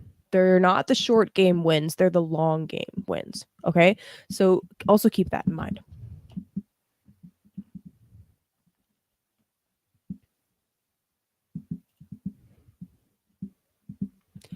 Dude, the Mars retrograde in Gemini, it's gonna be crazy. The polarization is already insane. Yeah, the polarization is already insane. So do what you can, even if you're fucking right. Do what you can to not escalate it. Okay, with all of this Aries Mars energy, and then the upcoming square Mars to Pluto, and then when Mars moves into Taurus and goes over Uranus and the North Node, like there's a lot of really spicy stuff. So just don't escalate things whenever possible.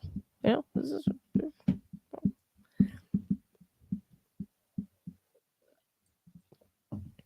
who's next? Oh, Leo, right? Leo is the last one. Okay. Sorry, not sorry. Leo. This is a 12th house transit for you. Cancer is your 12th house.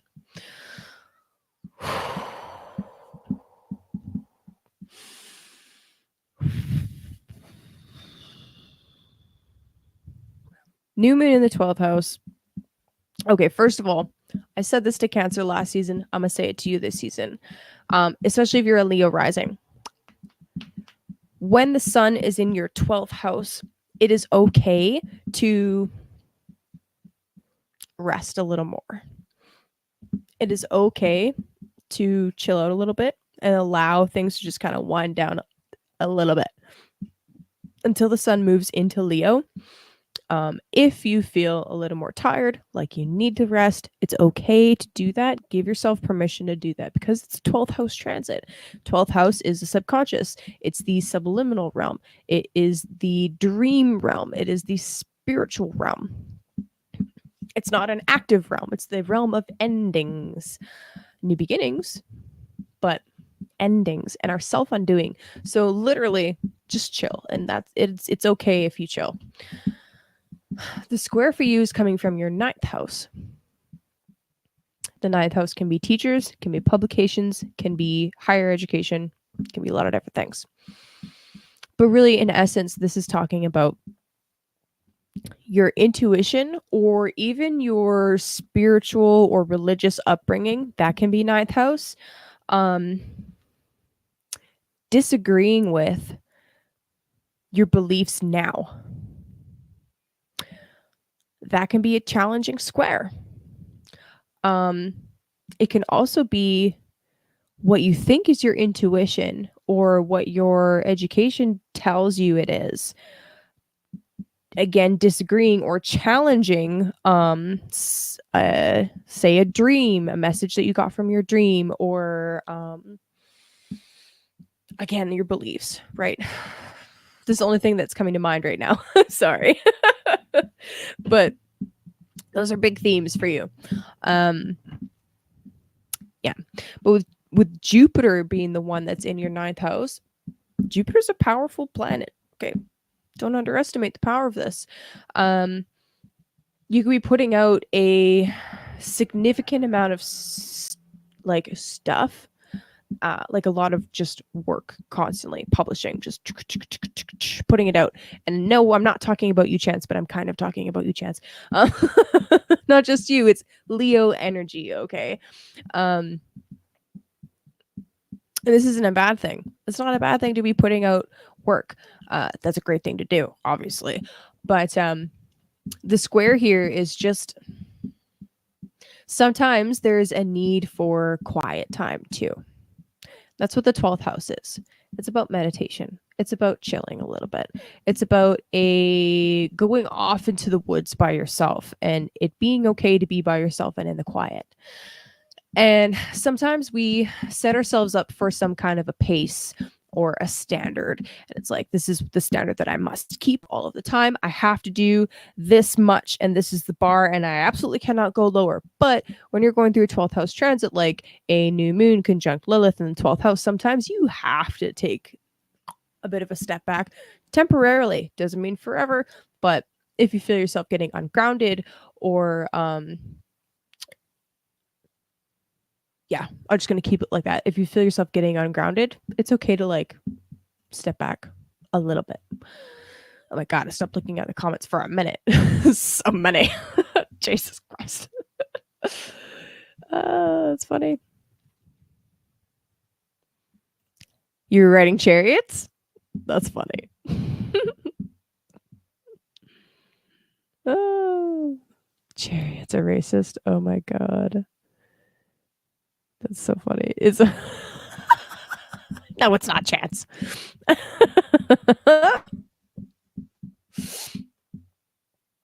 Oh, man.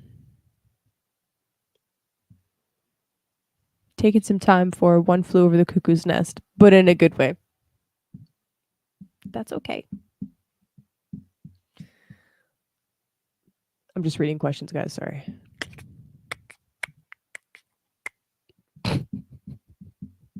You need to change it to crazy crone. I've decided. Okay, anyway. Tarot card for Leo. This is the last one. So, like I said, if you guys want to right? Yeah, if you guys want a personal card, feel free to hit me up. PayPal is down below. One card, $10. Two cards, $20. Three cards, $30. I can do tarot, or oracle.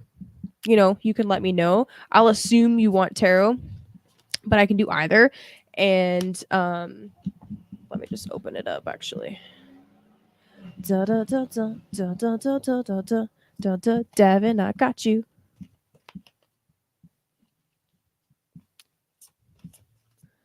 Do you have any specific question, Davin, or like area of life that you want me to look at, like specifically, or you just want to see what comes up? Okay, Leo. Leo, that was half the deck. That's too much. I don't have time for that. Or energy.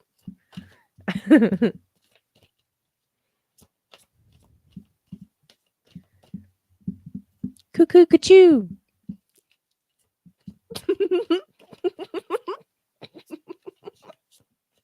Yeah, exactly. Exactly. Princess of Pentacles.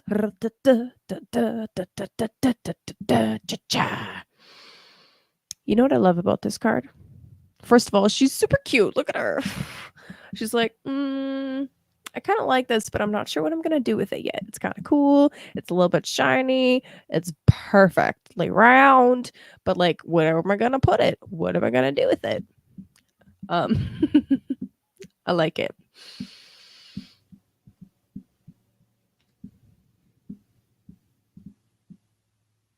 This could be you just taking like a half a step back to look at the work that you're putting out and be like, yes, it's perfect, but can I do it even better? Can I do it even better? That's you, Leo. Where can you improve? I know you're like, you think you're perfect, but like, you're not Virgo, so.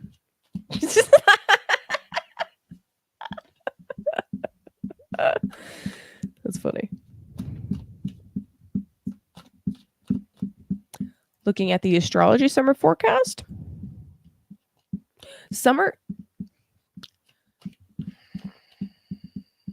Most of summer feels great for me. And then there's some things that's extra spicy that I'm not worried about, but I'm not worried about for myself, but on a global level, I'm like, Leo, I got relationships for you. Interesting. Because I actually tried to not take this and then it came out again. Interesting. I'm attracted to those people who serve my higher good. So then this is you really examining, is this relationship going to serve my highest good or not?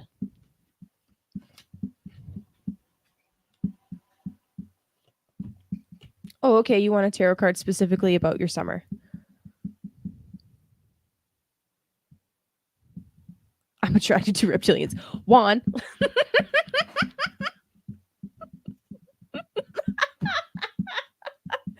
We know you are. You are a Florida man. That's so funny. Okay. Davin. Specifically one card about your summer. I can do that. I'm afraid of Americans. Dude, I'm afraid of Americans. You guys are crazy. I love it though.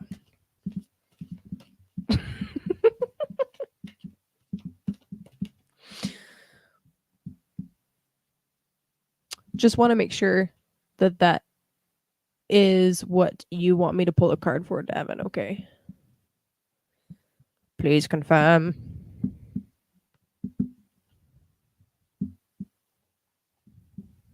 There's a lot of you people in Florida.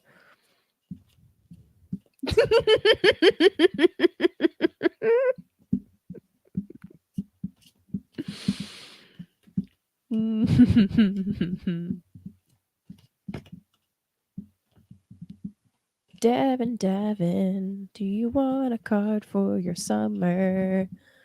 Let me know, friend. Okay. Just triple checking.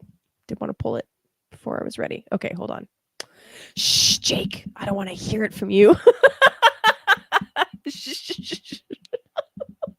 Canada's fake anyway. Let's not get into that. I'm so jaded. Yo, where did you come from?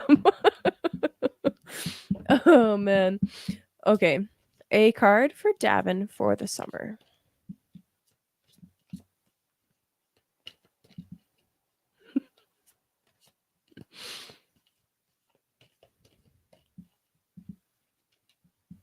Yeah, selenite unicorn. Biatch. One card for Davin.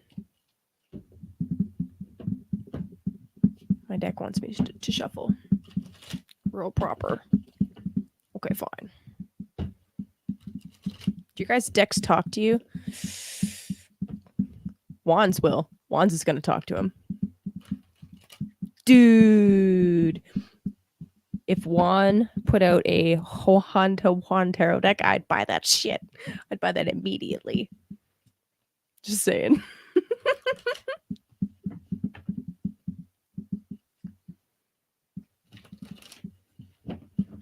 Okay.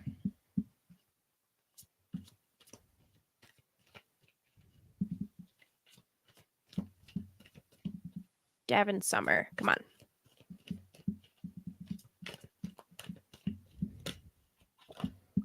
Yo.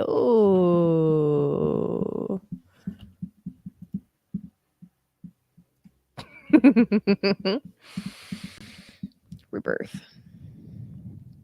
In the normal decks, this is Judgment. Oh, my hair is crazy right now. I love it. Rebirth, my friend. Judgment. Awakening. Wow. Dude. Where's Taurus? What house is that? The Uranus, North Node, Mars conjunction. Where the fuck? That's, oh, that'd be your 7th house. Ooh, okay. You're being asked to follow a higher calling, my friend. Whether it's to continue with your channel, whether it's to grow your channel, to branch out, I don't know. I can't tell you. I do know that you've been really struggling with this question of what the fuck am I supposed to do with myself right now? I feel like whatever that is, you're going to get a real big hint. Real big and loud hint about what that is. What it is that you're supposed to be building, right? And maybe even who you're supposed to be building it with, right? So that's really exciting.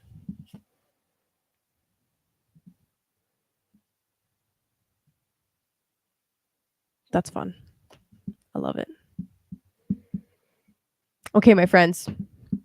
I will do one last card for a like collective pull for everybody. And then I'm going to get out of here unless anybody else wants a personal card pull. Okay. So I'm going to shuffle real quick. Thank you for joining me. I had fun. Yeah, it's weird doing it solo after doing it with a partner in crime for a little bit, but that's okay. That's okay. It's more work. I'm like, no. Oh, yep.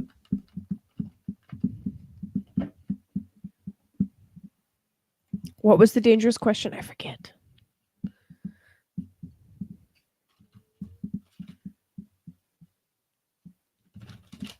Yeah. Yo, that'll be fun. Okay. Oh my god. Not the Cthulhu deck. Oh, come on.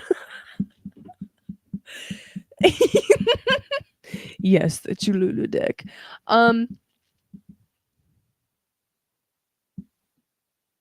That could be really interesting. That could be really interesting. But I mean, which deck did you order? Like, oh, the one that you're working on? That'd be badass. So badass. I'm gonna keep it a secret. Shh. I am not putting that on the screen, Davin.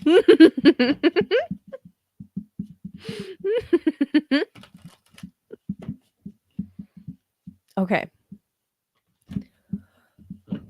One more card for everybody, especially everybody present, all 13 of you badasses that's been chilling out with me.